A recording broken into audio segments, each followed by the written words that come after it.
बनाएंगे, लिस्ट में डालेंगे, वेबसाइट पर डालेंगे, ताकि आम जनता को पता रहे कि भी फला आदमी ने आवेदन किया है। अगर किसी को आपत्ति है तो आपत्ति दर्ज करा सकते हैं।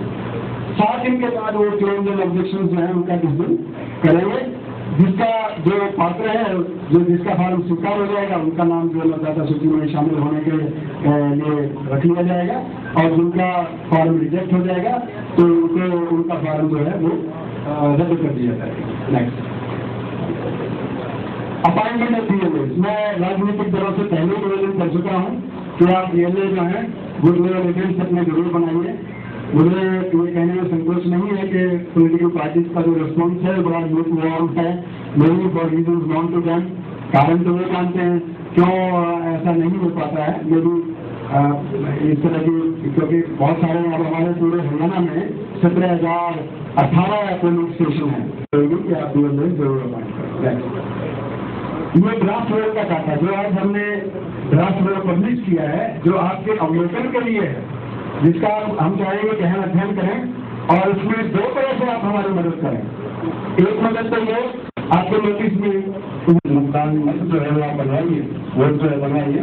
तो ये 2 तरह से आप हमारी मदद कर सकते हैं। सभी में राजनीतिक दलों के लिए थोड़ा उनके लिए थोड़ी सुविधाएं हैं, जो का काम कर सकते हैं। तो आज के दिन जो हमारे मतदाता हैं वो 1,68,26,574 मतदाता हरियाणा में भी काम रहता है, तो वो इस मामले में ज्यादा आगे नहीं आते हैं। तो हमारी गुजारिश है कि आपसे, विशेष रूप से जो शहरी क्षेत्रों के बदले हुए हैं, कि आप इसमें लोगों को ज्यादा से ज्यादा प्रयोग करें। एथिक परसेंटेज में कार्ड जिन लोगों का जारी हो चुका है, कार्ड जो है वो लगभग हमारे यहाँ सबको हम दे चुके हैं। कुछ पीछे के कार्ड रहते हैं जो भी हम जल्दी जो है कार्रवाई करके उनको दे देंगे। पर फोटो इलेक्ट्रॉन रोल, पहले इलेक्ट्रॉन रोल में फोटो नहीं होता था, अब फोटो भी आता है। मतदाता सूची आपने देखी होगी, उसमें फोटो भी आता है। तो हमारे यहाँ कोई ऐसा मतदाता नहीं जिसका फोटो जो है मतदाता सूची में ना हो।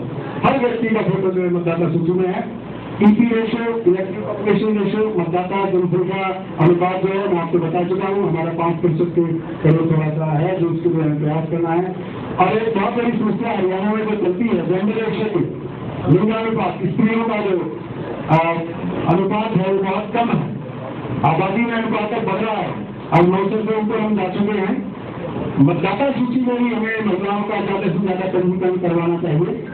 ग्रामीण क्षेत्र के जो हमारे प्रतिनिधि हैं, मैं उनसे कहना चाहूंगा कि आप अपने एरिया में अपने जो भी आपके गाँव के लोग हैं, इलाके के लोग हैं, उनको समझाइए। हरियाणा में एक सबसे बड़ी समस्या ये है कि लड़कियों का वोट तो दर्ज करवाते ही नहीं, कि नहीं भी साहब लड़की की तो शादी हो जाएगी, यहाँ इसका वोट किसी को दर्ज करवाना है, इसमें घर जाकर के वोट दर्ज करवाएगी। तो ये एक भ्रांति है। कानून आपको हक देता है, हर व्यक्ति को, हर नागरिक को ये हक देता है कि 18 वर्ष की आयु होकर के और कुछ शर्तों के साथ आप अपना मतदान का अधिकार प्राप्त कर सकते हैं। तो अधिकार जरूर मिलना चाहिए। तो हम अपनी बेटियों को, बच्चियों को इस अधिकार से वंचित क्यों करें?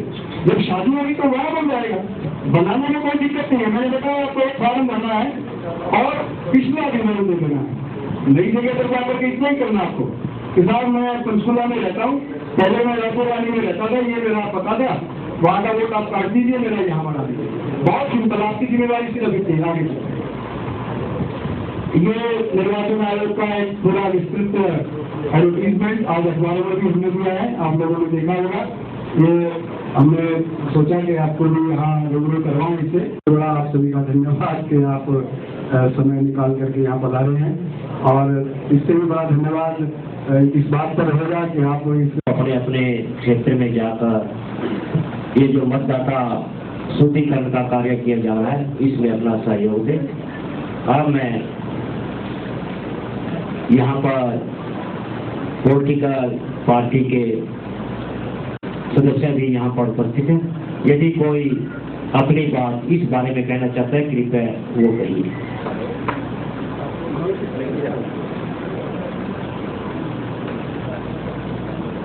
व्यक्ति जो भी है बारी बारी से अपनी बात कहे, भाषण दे और अपना स्थान ग्रहण कर ले। लेकिन माननीय प्रेसिडेंट सेक्रेटरी सर ने ये चाहा कि नहीं, हम इन पुरानी व्यवस्थाओं से बाहर आएंगे और हम चाहेंगे कि जो भी प्रतिभागी हैं, जो भी उसमें पार्टिसिपेंट्स हैं, वो अपना विचार अगर हमारे आज के जो हमने बातें रखी हैं आपके सामने उसके बारे में कुछ वो कहना चाहते हैं या कोई उनकी शंका है या कोई प्रश्न है तो वो हम सुनना चाहेंगे आपसे।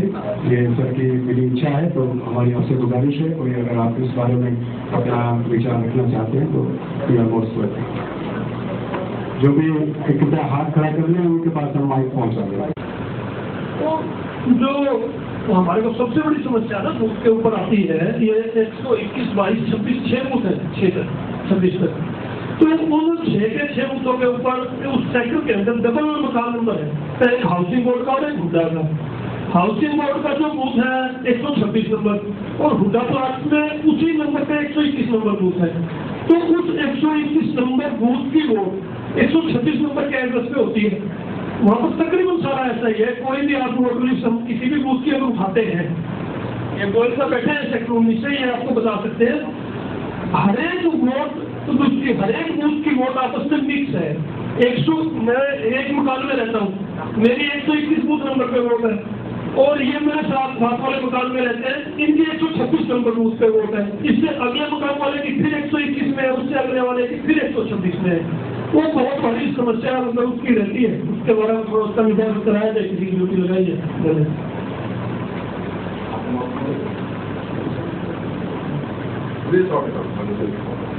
ऐसा नहीं है वहाँ पर कम से कम 1000 जो अप्लीकेंट फॉर्म भरता है ना उसके सेक्टर लिख देता है, वो मकान नंबर और सेक्टर हाउसिंग बोर्ड का है या हुड्डा का वो नहीं लिखता, सिर्फ इसमें है। ऐसा भी है। आप अपनी वोटर लिस्ट अगर अभी निकालेंगे तो जो 1 नंबर मकान है हुड्डा का, उस 1 नंबर में रहने करता है आपका जो वोटर लिस्ट है वो उनको जानते भी नहीं है। ऐसा है मलिक साहब, आप प्लीज बैठिए, मैं समझ गया आपकी बात। इसमें थोड़ा सा क्या रहता है, हमारा इलेक्टोरल रोल है उसका जो डिवीजन है वो पार्ट वाइज तो है। पार्ट मैंने बताया कि पार्ट मीन पोलिंग स्टेशन का एक एरिया है, लेकिन उस पार्ट में हमारे अलग अलग सेक्शन भी रहते हैं। वो सेक्शन जो है एक पर्टिकुलर एड्रेस को डिफाइन करते हैं। हलवाई मोहल्ला, आप समझ रहे ना, फलाना रोड। तो वो थोड़ा सा गुजारिश ये है कि जो लोग आवेदन करें वो सेक्शन का थोड़ा सा ध्यान रख करके आवेदन करें। भाई इस प्रॉब्लम को सर ने जैसा कहा है हम इसको सॉर्ट आउट करें। आगे का तो आवेदन जो हम हिसाब से ले उसमें क्लैरिफाई वो बिल्कुल क्लियर हो। ऐसा है हमारा तो शुद्धिकरण प्राइस देते हैं, ऐसा कुछ मेरे लोग ढूंढेंगे, कुछ आप बता देंगे तो मिलते थोड़ी प्रॉब्लम हो जाएगी। जो भी आप लिखते लेकिन जल्दी दे दीजिए, बिकॉज टाइम पीरियड हमारे पास शॉर्ट है। आज से तो हमने काम स्टार्ट ही कर दिया है, प्लीज सब दे दीजिए। जैसे हम कह रहे हैं कि स्ट्रीट लाइट के नीचे भी बैठा हुआ कोई व्यक्ति वोट बनाए, लेकिन मेरी एक क्वेरी है कि जो प्राइवेट बैंक के अकाउंट्स हैं शायद उसको हम आईडी प्रूफ के नाते नहीं लेते, तो वो क्यों नहीं लेते?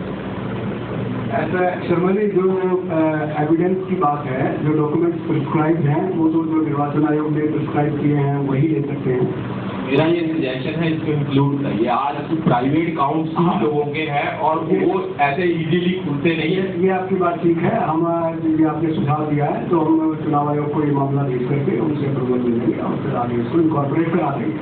आज के दिन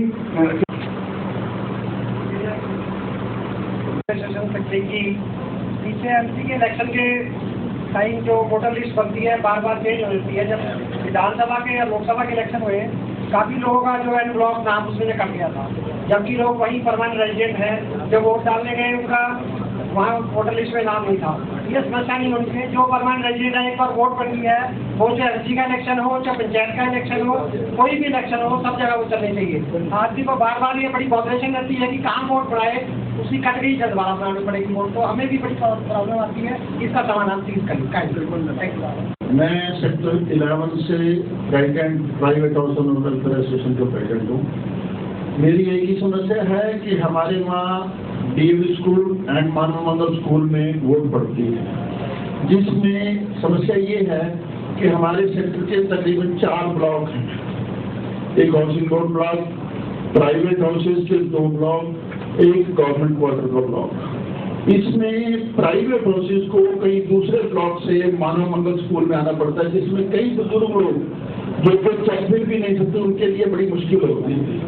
तो इसके लिए समाधान किया जाए कि उनको उस ब्लॉक की वोटिंग जो है वो डीएम स्कूल में कर दी जाए और जो इस ब्लॉक की है मानव मंगल स्कूल में कर दी जाए।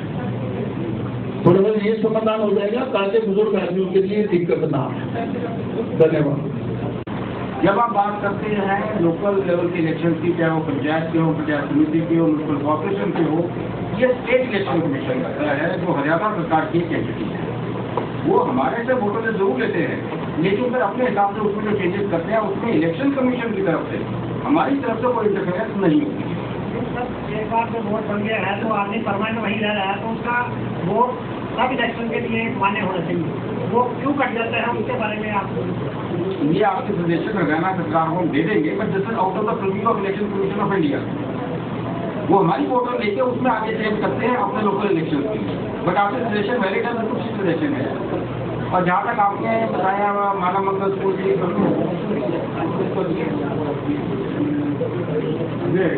जो है इसमें नेशनलाइजेशन में आपने किया जो बता रहे हैं मानव मंगल स्कूल का, जो उसमें सेक्टर 11 में किया हुआ है। सेक्टर 11 में इन्होंने जो इलेक्शन कमीशन ने हाउसिंग बोर्ड और हुड्डा को बांट दिया। जो हाउसिंग बोर्ड के वोटर है वो तो है एक हुड्डा के सेक्टर है प्राइवेट, जो 14 सेक्टर को टच करते हैं, तो उसको मानव मंगल में जाना पड़ता है। इनका कहने का मतलब बूथ वाइज जो इधर के बूथ हाउसिंग बोर्ड के साथ अटैच है उनको भी डीएल में कर दिया जाए। पॉइंट बिल्कुल वैलिड है। वो एक जगह पे और हुड्डा का एक जगह पर है, टाइम ब्लॉक है, कोई ऐसी बात नहीं है उसको। हाँ जी, उसको अजय नेक्स्ट उसमें नेशनलाइजेशन है शर्मा जी इमीडिएटली नहीं होगा, लेकिन इसका समाधान हो जाएगा।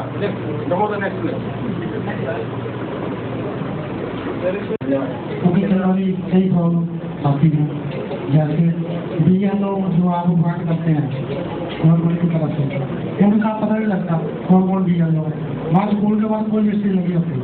और जो भवन विद्यालय है वहाँ में भैया लोग सारा गवर्नमेंट स्कूल का लगाया जाता है, लेकिन वो वहाँ में जब भी हमारे रेजिडेंट वहाँ जाते हैं तो मिलता नहीं। एक तो वहाँ लिस्ट लगी होनी चाहिए कि रेजिडेंट वेलफेयर जितने भी सेक्टर हैं, अलग अलग सेक्टर हैं, उनको भी ये लिस्ट प्रोवाइड करनी चाहिए, ये टेलीफोन नंबर मोबाइल नंबर, ताकि हम जो भी हमारी ग्रीवेंस है वो उनसे कर सकें।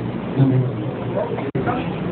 स्कूल के बाद इंफ्लुएंस भी चाहिए, जो स्कूल में मुझे 4 आदमी या 3 आदमी वो चाहे पता लगे तो वहाँ उसको टेलीफोन करके बात करते। और जिस सेक्टर में जितने बूथ है उनके उन बूथों का भी है। एक समस्या ये है कि पंजाब बॉर्डर एरिया तो हमारे पास लगता है, उसमें लोगों के वोट जो है यहाँ पर भी रहते हैं वो पंजाब में है, है। और जितने भी यूपी और बिहार से लोग आते हैं वो क्या करते हैं, वोटिंग मतलब जब ये वोटें बन रही होती हैं तो जाके बैंक में अकाउंट खुलाते हैं और वो वोट बन जाती है। उसके ऊपर भी चेक करना बहुत ज़रूरी है, क्योंकि ये सारी बोगस वोट्स हैं, उनको चेक किया जाए। इसको मैं एक चीज़ कहना चाहूँगा, जैसे मेयर साहिबा ने कहा वहाँ पे भी एक आपने रिपोर्ट बेस करने की कोशिश की थी।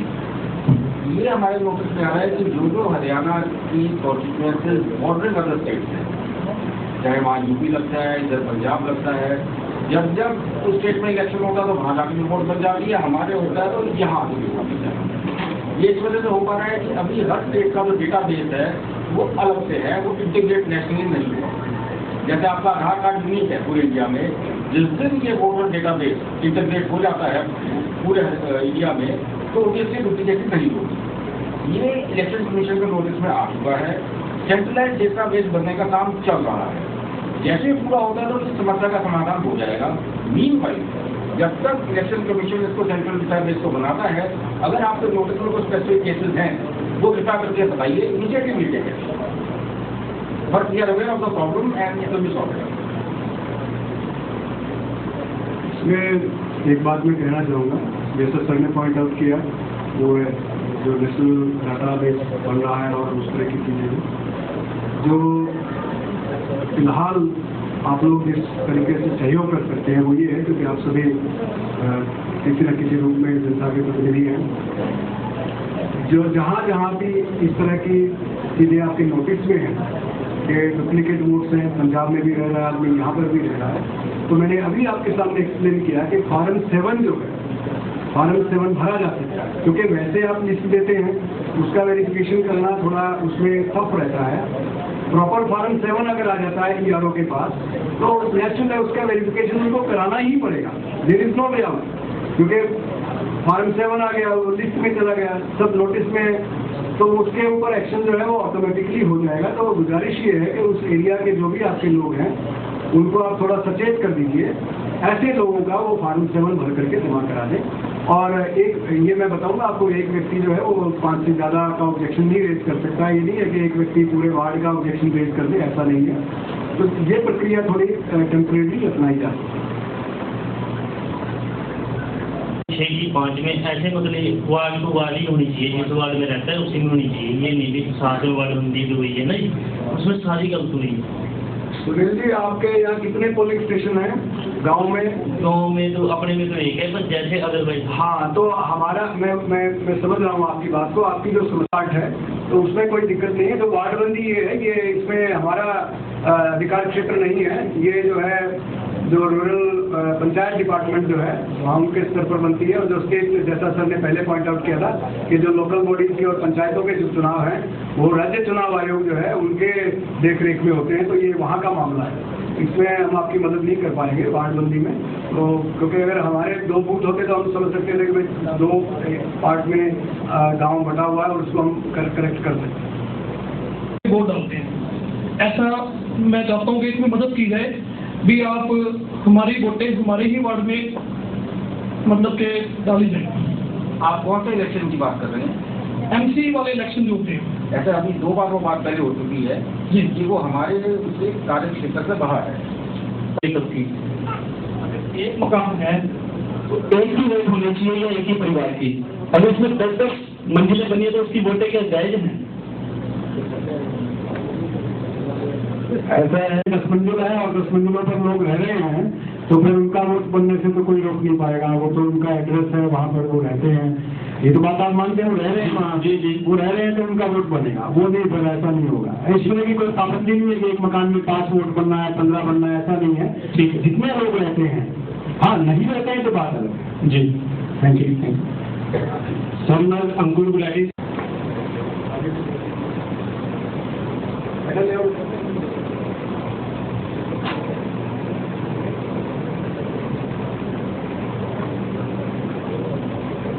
मेहमान और सम्मान के जो परम आदरणीय मुख्य चुनाव अधिकारी एवं प्रधान सचिव हरियाणा सरकार श्री अंकुर गुप्ता जी से अनुरोध करता हूं कि वो हम सबको अपना मार्गदर्शन दें। हम सब इकट्ठे हैं, एक ही सोसाइटी का पार्ट है। हमें सबसे बड़ी बात पे गर्व होना चाहिए कि हम दुनिया की सबसे बड़ी डेमोक्रेसी है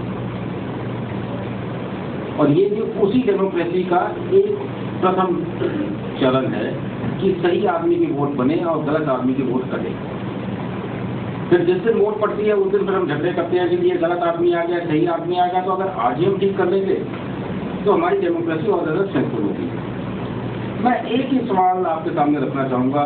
हम कई बार आपस में बैठे बात करते हैं कि वो देश बड़ा अच्छा है, वो देश बड़ा अच्छा, लोग वहाँ काम करने जा रहे हैं। मिट्टी पानी तो हर देश का एक जैसा ही है और वो कहते हैं वो डेमोक्रेसी हो गया। तो हम सबको मिलकर डेमोक्रेसी स्ट्रेंथन करनी है। ये हम सबके भले के लिए है, तभी हमारा देश तरक्की करेगा। अगर आपकी इंडस्ट्रियलाइजेशन होगी, एम्प्लॉयमेंट आएगी। तो मेरी आप सबसे रिक्वेस्ट है कि ये जो वोटर लिस्ट का काम चल रहा है इसमें जितना आप सहयोग देंगे, नॉट ओनली कि आगे के झगड़े रोकेगा, ये डेमोक्रेसी को स्ट्रेंथन करेगा। सही आदमी वोट उसकी बनेगी, गलत आदमी की वोट कटेगी। अगर आप साथ जुड़ेंगे तो आपकी मदद से, सहयोग से ये जो वोटर अपना इलेक्टोरल रजिस्टर है बिल्कुल ठीक बन जाएगा। तो बिना आपके सहयोग के इसमें कुछ भी नहीं हो पाएगा। एक और चीज जो है, अब तक सप्लीमेंट होते आए थे, पहला सप्लीमेंट, दूसरा सप्लीमेंट, तीसरा सप्लीमेंट। तो जब हमारे इलेक्शन होने या फिर कोई कंफ्यूजन होने की, यहाँ देखें, मेन में देखें, सप्लीमेंट में देखें। अब से सप्लीमेंट कोई नहीं होगा, हमेशा इंटीग्रेटेड इलेक्टोरल रोल ही होगा। ये फर्क इस साल से आने जा रहा है कि 1 जनवरी 2017 से जो भी एलिजिबल हैं उनका आपको बताई दिया गया है। 2 और मैं रिक्वेस्ट करना चाहूँगा आपसे। एक तो जितना हो सके ऑनलाइन अप्लाई करने की कोशिश कीजिए। इसमें आपका समय, एफर्ट सब बचेगा। हम भी इसमें जल्दी प्रोसेस कर सकें। और आजकल आप बायोडाटा घर चीज ऑनलाइन करते हैं, बैंकिंग भी ऑनलाइन करते हैं, ई-कॉमर्स भी आपकी आ रही है, तो इसमें भी जितना ऑनलाइन यूज कर लें। दूसरा हमेशा सुनने में आता है रूरल अर्बन डिवाइड। यदि रूरल एरिया में तो वोटें ज़्यादा पड़ गई, अर्बन में कम पड़ गई। हालांकि अभी कोई वोट का माहौल नहीं है कि आपने आज डालनी है, लेकिन फिर भी मुझे मौका मिला, मैं आपसे बात करना चाहूँगा कि चाहे वो अर्बन एरिया हो चाहे रूरल एरिया हो, बात अब वो कि सारी जगह मैक्सिमम वोट पड़े। जब तक हम ये अधिकार आपका अधिकार है सरकार चुनने का, आप अपने अधिकारी छोड़ रहे हैं तो फिर हम सरकार को क्या कहें आगे। तो मैं इसलिए रिक्वेस्ट आपसे करूँगा। इसके अलावा मैं एडिशनल सीईओ, मेरा पूरा दफ्तर, यहाँ एसडीएम साहब, डीएसपी मैडम, हम सारे अवेलेबल है। कोई आपको सुझाव हो कि ये बेहतर कर सकते हैं या कोई शिकायत हो, 24 घंटे आप कभी भी हमें कंटेक्ट कर सकते हैं, इमीडिएटली उस पर एक्शन लिया जाएगा। आज में मैं आप सबका धन्यवाद करना चाहूँगा कि आप इतनी बड़ी संख्या में आए, आपने सुझाव